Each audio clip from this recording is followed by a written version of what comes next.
Hey guys, LJ Massey here and welcome back today to a brand new video. We're going to do something that I've not really seen on many YouTube channels before.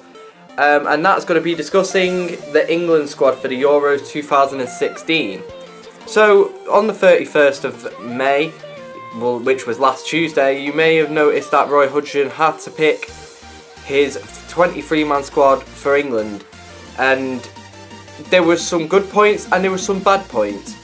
And I'm going to go through them in a minute, and also then discuss my squad for who I would play against to start against Russia, and also who's likely to start if we're going to go with what Roy Hodgson would say.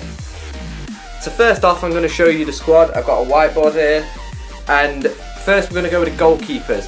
We have in goal Joe Hart, Fraser Forster, Tom Heaton. In defence we have Kyle Walker, Gary Cahill, Chris Smalling, Danny Rose, Nathaniel Klein, John Stones, Ryan Bertrand. In the midfield, we have Eric Dyer, Raheem Sterling, Jack Wilshere, Jordan Henderson, James Milner, Dele Alli, Ross Barkley and Adam Lallana. And then up front, to finish it off, we have Jamie Vardy, Harry Kane, Wayne Rooney, Daniel Sturridge and Marcus Rashford. We're going to start off with the goalkeepers. So I agree with all the goalkeepers. Joe Hart, clearly number one. He's phenomenal, plays for Manchester City, and I just think he's probably the best goalkeeper in the Premier League at the moment. I think he's had a great pre-season built up to the Euros. So hopefully he'll take he'll be putting the gloves on come the game against Russia. Fraser Forster is a great backup keeper.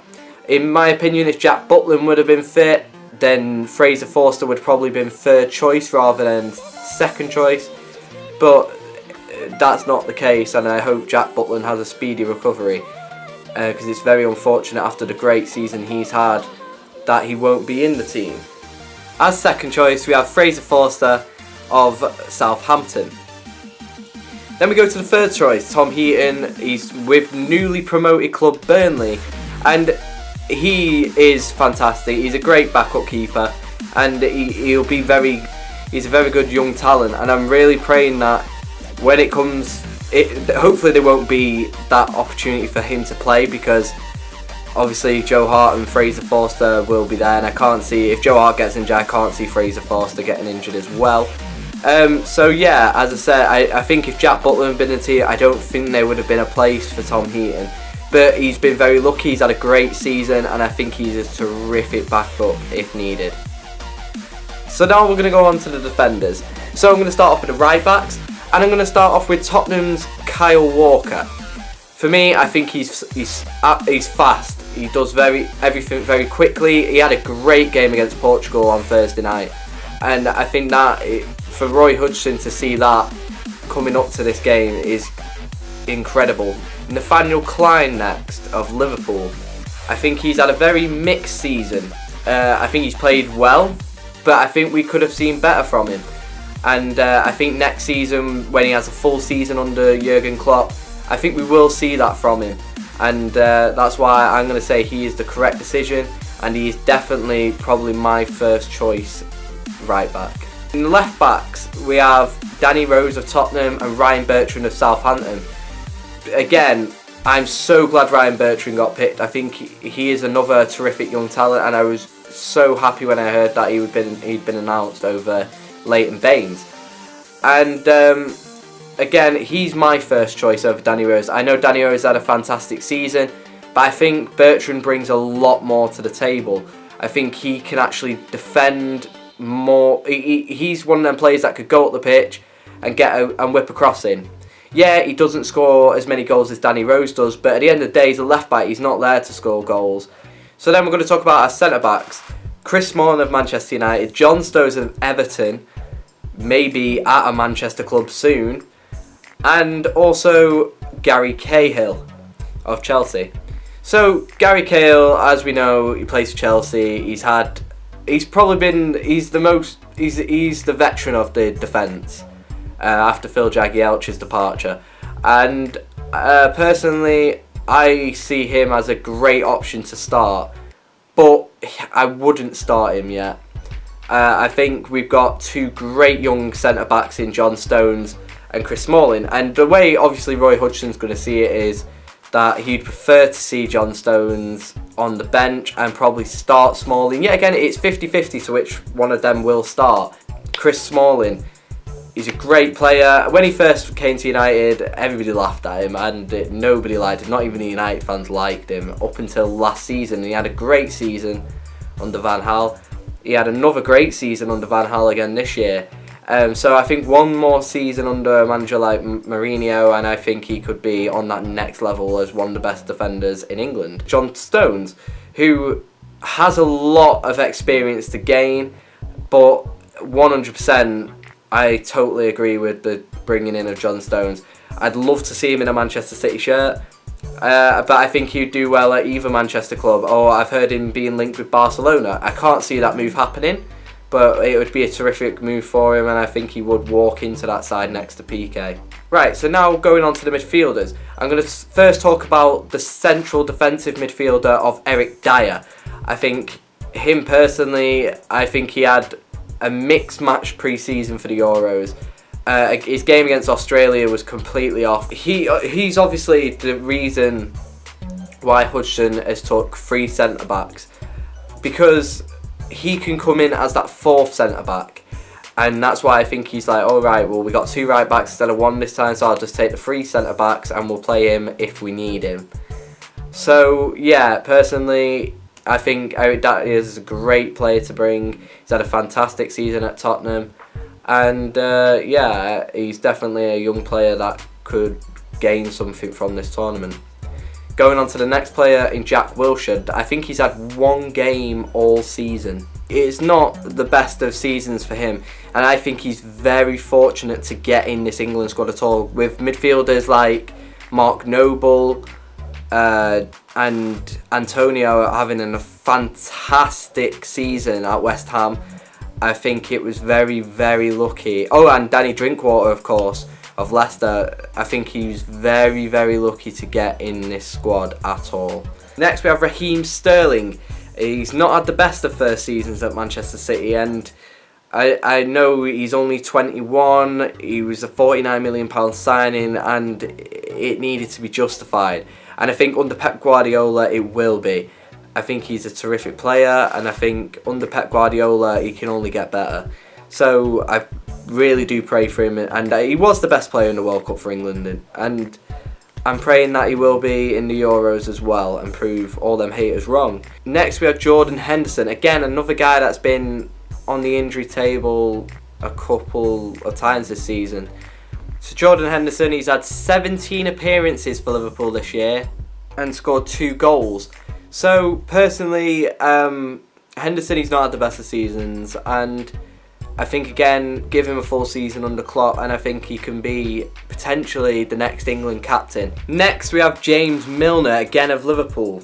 He's had 28 appearances this season and scored 5 goals. I think he's definitely been one of the better players at Liverpool this year, and has definitely made himself an even better player by playing for Klopp. So I think again he's a player that in the Euros he can do the dirty work and he can do everything. So from my time of seeing him at Manchester City, I think he is definitely the correct player to take to the Euros. Next, another Liverpool midfielder. We go to Adam Lallana. He's had 30 appearances this season and scored 4 goals. For me, I wouldn't have took him. There's not a chance I'd have took Adam Lallana to the Euros.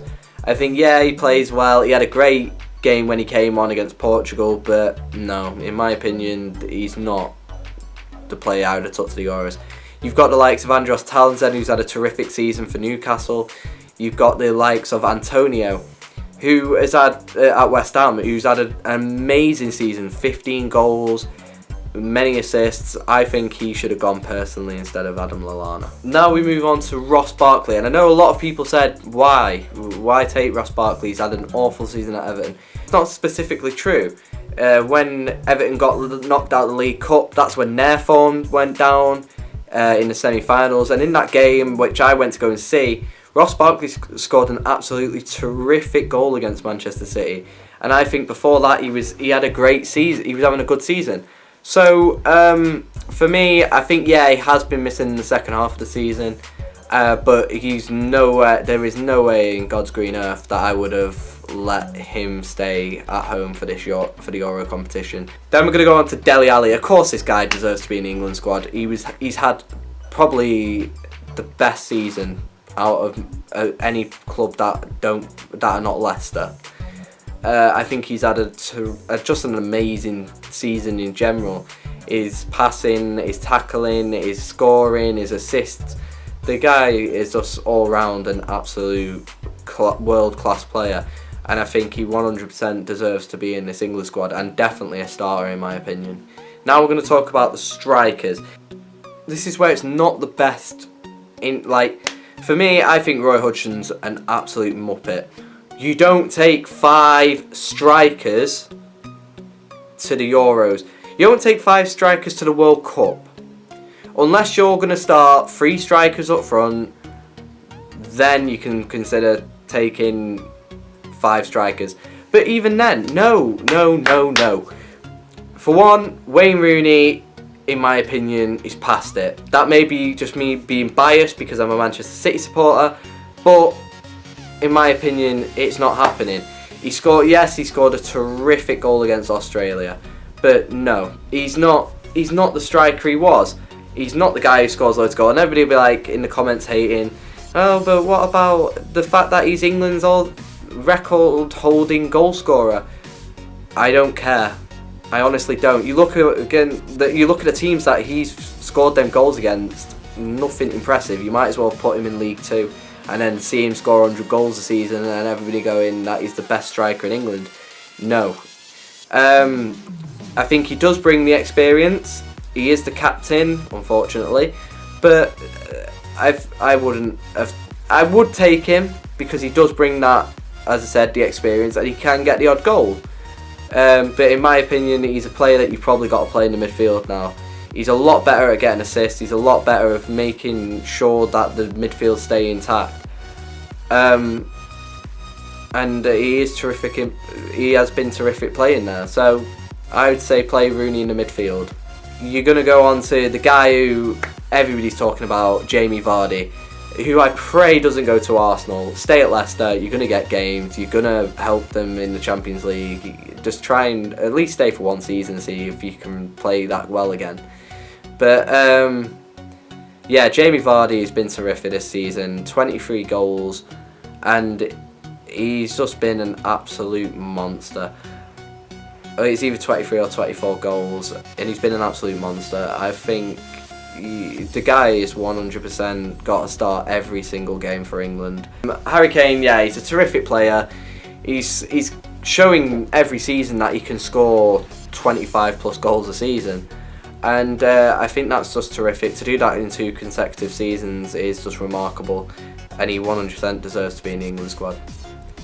Next, we go on to another controversial player, Daniel Sturridge. He has literally been on a hospital bed all season. When he came back at the end of the season, he had that confidence, he was scoring great goals, especially that goal in the Europa League final. That was fantastic. If he'd have had a fully fit season and scored more goals, I would have 100% agreed with you that he should have gone. But I don't think he should have done. I think would I have had him over Marcus Rashford? Yes. But would I have took him in general? No. Personally, to me, Jermaine Defoe should have gone, or even Andy Carroll, because I think them two have had both a very good season for their clubs. So when it comes to the last guy, he's everybody's most loved guy in Manchester at the moment. He's Manchester United's god. He's God's gift. So we're going to talk about Marcus Rashford. The guy is he's on an incredible amount of form at the moment. He's scoring goals after goals. He got a goal in his debut in the Premier League, a goal in his debut in the Europa League, Manchester derby. England. Need I say more? Does he deserve to go? Yes. Will he be on form next season? I think to justify him going to the Euros, he has to do well next season. I think even if he doesn't get a game in the Euros, to take him, he'll gain some great experience at 18. And for me, would I have took him? No, I'm sorry, I wouldn't have took Marcus Rashford. I think he's a player that should go into the under-21s team. And that's not me being a City fan, that's just my personal opinion. I think he should have gone into the under-21s and been in the camp with them this summer. And developed himself further, because we don't want him to burn out. And also, I think we're jumping a bit too ahead on him yet. If he has another great season next year, then yeah, I'll justify saying that the Euro decision was a great decision by Roy Hodgson and he is a genius, but I don't think he'll get games if Zlatan Ibrahimovic goes to United next season. Being in the England squad, so I'm going to put mine in black pen, we're going to put Roy's squad in the blue pen. So starting things off in the goal, I'm going to go with Joe Hart. Would Roy Hodgson agree with this? In my opinion, yeah, Joe Hart is going to be the main starter this season. I'm going to say in right back, I'm going to go with Nathaniel Clyne. I think Walker had a fantastic game against Portugal, but in my opinion, Clyne's the overall better right back. Who do I think Roy's going to go with? Not Clyne. I think he's going to go with Kyle Walker. And the reason I say that is because he seems to like Walker, he seems to like his experience in the international level, and he just seems to love Kyle Walker. Who will Roy pick in centre-back? Well, his centre-backs will be Gary Cahill and Chris Smalling. Do I agree with that? I agree with Smalling 100%. Smalling for me, yes. But I would go with John Stones over Cahill. I think Stones and Chris Smalling have had a terrific season and they 100% deserve to be the starting two centre-backs with England. So going with left-back, I'm going to go with Ryan Bertrand. As said, Bertrand's had a terrific season for Southampton again. And I just think in general he's just the best left back that England have got, bar Luke Shaw, who's obviously injured, which if he would have been fit, I probably would have said that Danny Rose wouldn't have gone. But with Roy Hodgson, he's a very conservative manager, so he's going to pick the players that play for the big clubs. So that's a bit unfortunate for players like Bertrand, and that's probably what would have happened. So I'm going to say Danny Rose will start for England, and that will be the back lineup of Walker, Cahill, Smalling and Rose for Roy Hodgson's team. Mine would obviously be Clyne, Stones, Smalling and Bertrand. Going on to the midfield, this is where it's going to get a little bit difficult for me, because I don't know who I would start in the midfield personally. Well, I do, but I don't know what shape I would have it. If I had to pick my shape, my team would be Jack Wilshere. And the reason I say that is because I think when he's fit, the guy is amazing. To play alongside him, I'd play Dele Alli and I'd play Ross Barkley. For Roy, he's going to go with Ali all day. He won't pick Barkley, he won't pick Wilshere. He'll go with his Eric Dyer. He likes a bit of Dyer. But I think I'm going to say he's going to play that diamond. He's going to have Rooney in the starting 11 as captain.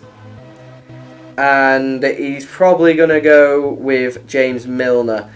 So no, I wouldn't play Rooney. For me, Rooney wouldn't be in the team.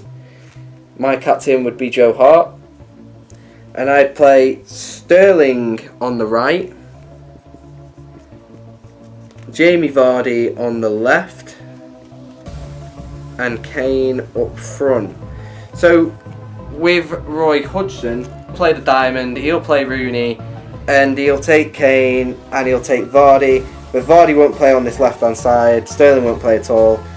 you'll have your likes of Kane here, Vardy here. So in general, that would be Roy's and my England squad. For my squad, I'd have Hart in goal, Klein, Bertrand, Stones and Smalling in the defence.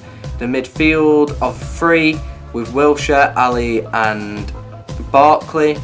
Then up front I'd have Jamie Vardy, Raheem Sterling and Harry Kane. For Roy Hodgson, he's going to play that diamond in the midfield. He's going to have Joe Hart in goal. He'll play Kyle Walker, Danny Rose, Cahill, Smalling. The midfield will be Rooney, Dyer, Milner and Ali, with Vardy and Kane up front. So hopefully you guys did enjoy this kind of in-depth video, and I do hope that you want to see this kind of thing again. If you'd like to see this type of video for maybe a club, maybe the likes of Manchester City, Manchester United, maybe you're not a supporter of them, either of them Manchester clubs, and you want me to talk about Liverpool, or you want me to talk about Chelsea, Arsenal, Tottenham, Leicester, whatever you want, and this can be with transfers coming in, who I see coming to which club, blah blah blah. You know, you guys name it and it'll happen. I might do another one of these on the Welsh squad, and who will be up against Wales? Who will be up against England for the Welsh team? So that's been it for this video, guys. If you did like this video, please leave a like. Comment your thoughts down below. Comment your England starting 11 down below. Don't forget to share with your friends, and don't forget to subscribe, guys. In a bit. Yes, before I leave, guys, I just wanted to congratulate every England player on getting into the squad for the European Championships this year, and I wish you all the best luck bringing us the title home. Come on, England! Mwah. In a bit, guys.